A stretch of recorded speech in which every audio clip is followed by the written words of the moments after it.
Good morning everybody, and welcome back to the old world. In today's video, we're going to invent wonderful new inventions, explore exotic locations, and single-handedly raise the average temperature of the planet by a comfortable 3 degrees. And that, gentlemen, is how you deal with the French. That's right, we are playing as the Skaven, the rat people who live underneath your floorboard and treat the Geneva Convention as a suggestion list. When compared to the other factions, our strengths are much like those of the good old US of A nearly unlimited defense budget and a willingness to spend it on wacky things. Oh no, the French physique cannot stand up to the high-octane gamer grill farts. Our goals for today are very simple. We are going to show these arrogant surface dwellers that we do exist by any means necessary. Oh, so you're a 1,000 billion year old vampire necromancer able to control the dead, riding an undead zombie dragon, eh? Well, for us, it's just another Tuesday, bucko. And on top of that, we are also going to give them the greatest gift of all. World peace. We are going to sway them with our words, and also with our GAU 8 Avenger 30mm Gatling cannons, courtesy of today's sponsor, General Electric. Go Big Bert, or go home. As we start off the game, it is very obvious which way the developers wants us to go, but since I know that it will take us closer to the French, I decide to stick to the man and instead head east to take Miragliano, which, as it turns out, was a great idea because we got helped by some undead pirates taking the place. By which I mean that we might have hidden a forest for about 17 minutes while our new friends died in their hundreds taking the city for us. Okay, listen up, I don't want any comments about me being a coward or anything in the comment section, okay? It's called strategy. Real sons of stuff, look it up. With our first city in hand, thanks to our new pirate friends, we immediately declare war on them because A, they're there, and B, I really wanted to. I probably should feel bad about just killing these guys, but let's be honest here, we are rat people and this is exactly what they would do. So, having killed the pirate queen, I proceed with phase 2 of my 13-step master plan of world domination, which was to demolish my own capital. Yeah, you heard me right, we are going to destroy our main city. As the Skaven, we have a mechanic called food. On a scale of plenty to eating the neighbors, we get certain bonuses or penalties depending on how much we have. So to complicate things, we are also encouraged to spend it on things like Viet Cong style rat attacks. Haha, no one expects the rat gang! Or by leveling up newly acquired settlements, which is what we are going to do. Unfortunately, there was a little problem. Why can't I rebuild it? Why can't I rebuild our capital? Am I a stupid? Yeah, we couldn't rebuild our capital, so I thought that maybe we just had to wait our turn. Nope. Oh, come on, why doesn't it work? Fuck!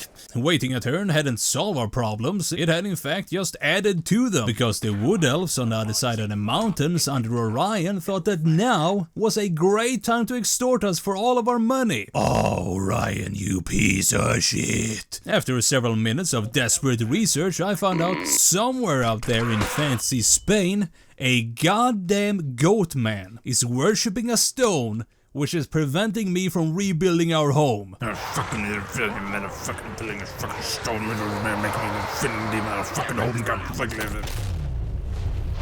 With the beastman problem handled, we rebuild our capital at level 4, which isn't precisely what I had in mind, but at least we weren't living on the streets anymore. Unfortunately, the Estalians decide to repay my efforts of handling the beastman problem by wiping out my entire army. God damn it! We did get in some sweet donuts before we died, but this was not good. With our army gone, we were in a very bad position. We had angry zombie pirates to the east and angry fancy Iberians ready to launch their Reconquista to the west. So, we did what any dictator being pressured by the free world would.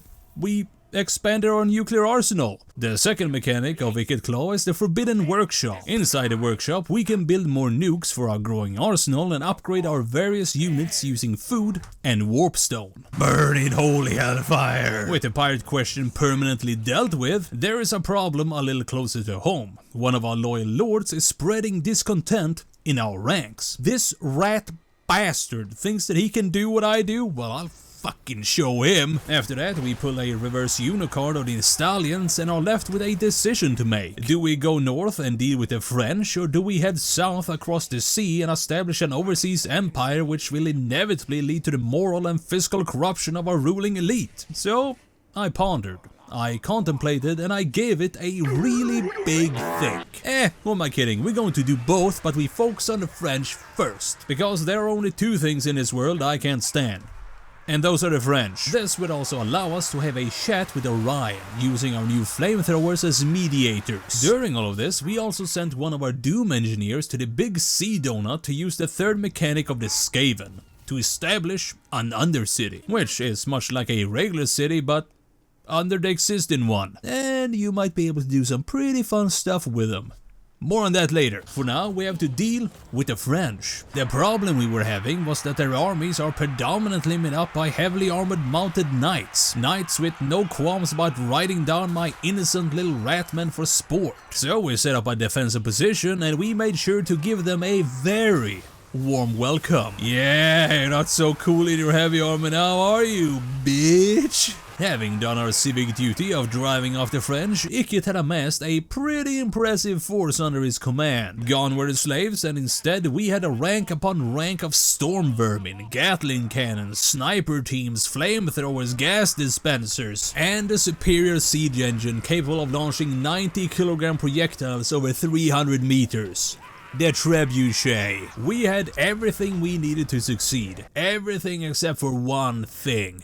Ikit's unique weapon, the Storm Demon, which for some inexplicable reason was in the hands of the lizard people in South America. So we used our powers of teleportation and we took that shit back. The fight wasn't easy by any means, but with the help of an appropriate amount of indiscriminate fire, we warmed up the cold hearts of the lizard man. Aw, look, we made the lizard man's blood boil. God, that is so dark now that I hear it out loud. With our little excursion into the jungles done, we set our sights on one a little bit closer to home. While the forests of Athaloran aren't really jungles, we are going to deal with them in pretty much the same way. Violently. After we burned down Orion's little treehouse with him still inside, we had no further dealings with the elves. Like at all. They'll teach you not to mess with the rat gang, see? Yeah. With that done, it was time to enact the next step of our master plan, which was starting a three-front war. Now you might be asking yourself why starting a three-front war was part of my master plan, and all I have to say is, reason number one, the Savage Orcs under Wursag, the Great Green Prophet, had a city that I wanted. Reason number two, the humans think they can outgun me with their primitive black powder contraptions, so they obviously had to go. And reason number three, the French had crossed the sea, and it was my civic duty to make sure that no continent had to suffer like ours had. Okay, to be honest, I might have called it a three-way war for dramatic effect, but in reality it was more like a two-way war. We took the city from Wursag and then we basically never spoke to him again until the absolute last minute, and Vlad had already been taking a huge dump over the Golden Order's core provinces, so we didn't really have any problems there until I let my guard down and somehow missed 2 whole stacks on the call France. Where the fuck did these guys come from? What? How did 2 stacks sneak up on us? Come on, guys, we're better than this. And then there was Egypt. My god, if I had known that this would turn into a game-spanning rivalry, I'm not sure if I would have gone. Who am I kidding? I would have probably have gone sooner. Having pushed out from our beachhead and taken another city, I realized that pushing out the French won't be as easy as I thought, because I can see 4 full stacked armies and we only have 1. So naturally we go on the offensive and turn the 4 stacks into a more manageable 3 stacks. Okay, it's still not great, but at least that's 1 stack less to worry about. The next turn, Volkmar the Grim advanced with 2 of his armies, and we still go on the attack. Because 2 against 1, while not good, is definitely better than 3 against 1. To nullify their advantage in cavalry and to maximize our field of fire, we take position on top of a large dune on our side of the field. And to nullify their advantage in numbers, we also nuke their reinforcements the moment they enter the map. Oh, I'm sorry, but nuking people's reinforcements as they get into the map is never going to get old. And somehow we actually managed to pull a win out of our asses and saw no reason to stop our offensive. So we turned south and we continued our advance. And what faced us on that battlefield was way too good to pass up. Ooh, what's this? Now you might be thinking that this is going way too well. Surely this idiot can conquer all of fancy Egypt with 1 measly army of ratmen. Well, no. No, we could not. The next turn, we had to rush back to defend our province capital from my new French army. Unfortunately, this meant that they instead could head south and retake this one instead. And there we have the problem. With only one army at our disposal, there is no way for us to both defend any gains we might make while simultaneously taking the fight to the enemy. So, inevitably we bite off way more than we can chew and our army is completely destroyed.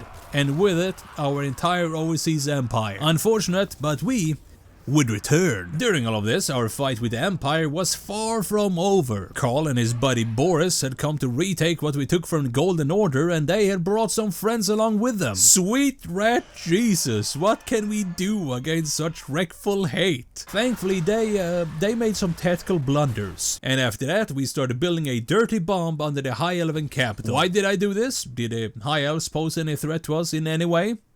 No, they didn't, but much like the French, my hate for them may be irrational, but it is still very much real. So now we just had to wait 15 turns and watch the fireworks. In the meantime, we finished off the Golden Order and backed off from the Empire for a bit. Killing them wouldn't pose too much of a problem, but since I didn't know what was behind them, I decided to keep them around as some sort of shield.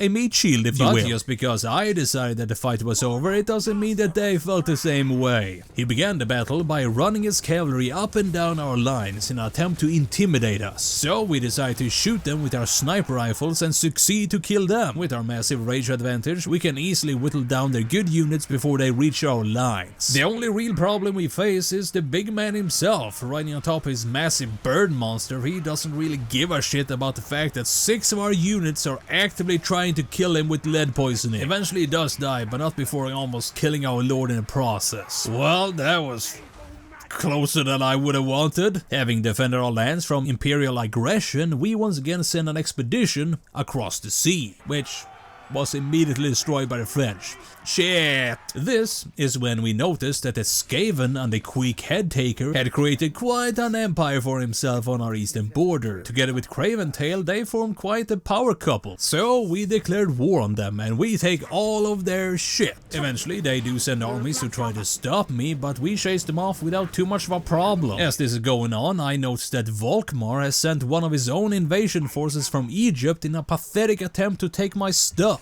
But what he doesn't know is the fact that we have an entire stack of slaves defending our borders. Wait, hold the frickin' phone. Did you say slaves? Yeah.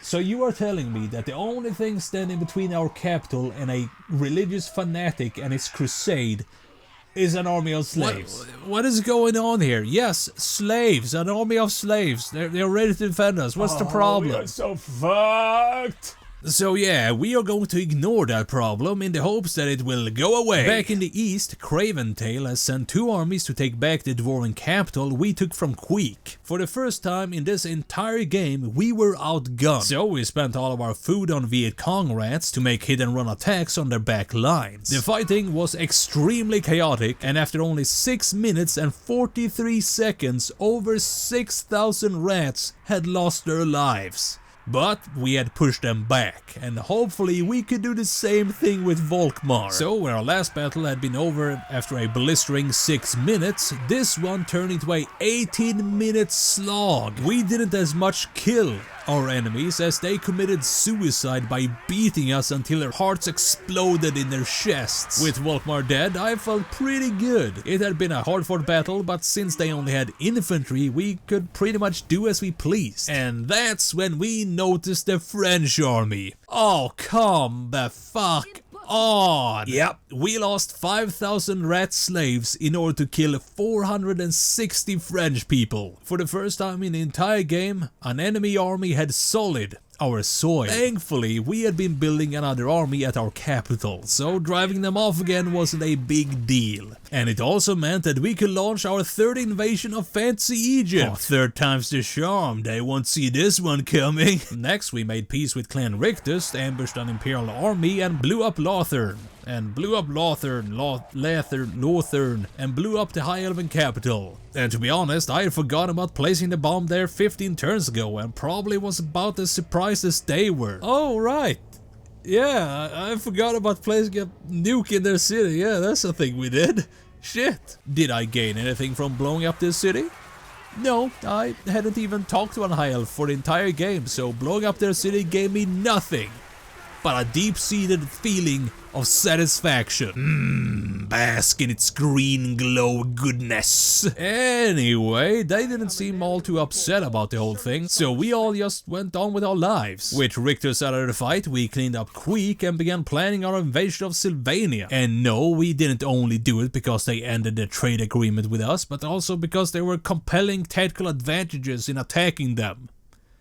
But mostly it was because they ended our trade agreement. Good news though, Throughout the Unclean wanted an agreement the very next turn, so yay! Also, he had taken Altor from Karl at some point, so I traded it for some town and a whole bunch of cash. Life was good. At least it was. Until more French people showed up. Oh, for fuck's sake, why is there always French? There's like 500 factions in this game and I have to fight the goddamn French. For some godforsaken reason, 2 wandering armies led by some French duke decided that Carrack 8 Peaks, which I had stolen from Queek fair and square, belonged to them. And so did Auto-Resolver. But the thing they hadn't counted on was that I would be damned if I would give a single province to the French.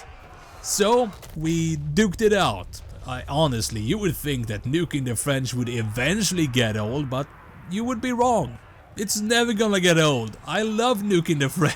Having beaten the French, it was time to begin our invasion of Sylvania. With 3 armies parked on its borders, we were ready to rumble. So we took this, and this. And then we dropped another nuke on some rival Skaven gangs, and Vlad made his own move. Well, that went about as well as one could expect. Having lost 3,000 troops to kill 300 felt pretty bad. Basing armies entirely on Skaven slaves, while pretty funny, isn't really viable anymore without anyone backing them up. So we put a bounty on his ass, which felt pretty good. But with Vlad gone for now, we ironically make a defensive alliance with none other than Scarbrand, the angry red man from out of town. With our alliance confirmed, we are once again attacked by Vlad. And he had brought a lot of boys with him. Oh no, my only weakness.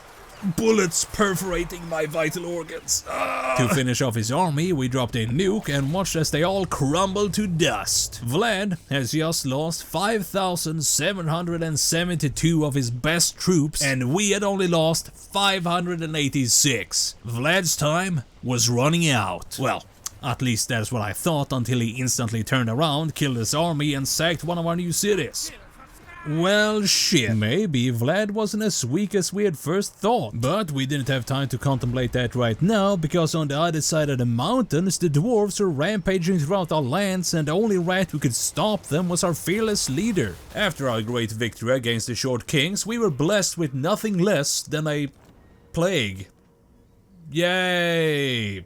Fuck! This plague would unfortunately make reinforcing our half-dead units impossible for 5 turns, which makes our best army completely useless. Not good. So while we waited, we finished off the last major army in Fantasy Egypt and finally conquered the place. It had only taken 3 attempts and 113 turns, but it had finally happened. Fantasy Egypt was ours. But unfortunately, we didn't have time to celebrate because Martin was back. Like last time, we began by sniping Marcus in the face before we could do anything useful. Then we killed this guy and spent the rest of our time desperately trying to thin out the zombie horde slowly advancing on our position until suddenly they all started to crumble into dust. Facing the undead is always weird. One moment they are grinding you to a paste and the other they just all crumble to dust. Like, what the fuck? But we weren't done yet. Having sent Marcus packing, we were attacked by Vlad and his goons. Thinking this would be just a rehash of the previous one, I did the exact same thing as before. And fucking died. Fuck. God damn it. Fuck you, Vlad, you mother... Fuck! But we pushed them back when they tried to attack us again the next turn, so we're all good. After that, we kill Wursag, some more vampires, unify all rat kind, and start the Vermintide to conquer the whole goddamn shebang. And that's pretty much where I decided to call it for this one. Well, I did actually play some more turns just to see what would happen, but nothing really did, so I thought it was about time that I get on with the editing. And with that, I hope you had a very good Christmas and a happy New Year. And thank you all so much for watching. Subscribe if you haven't, and I'll see you in the next one. Peace!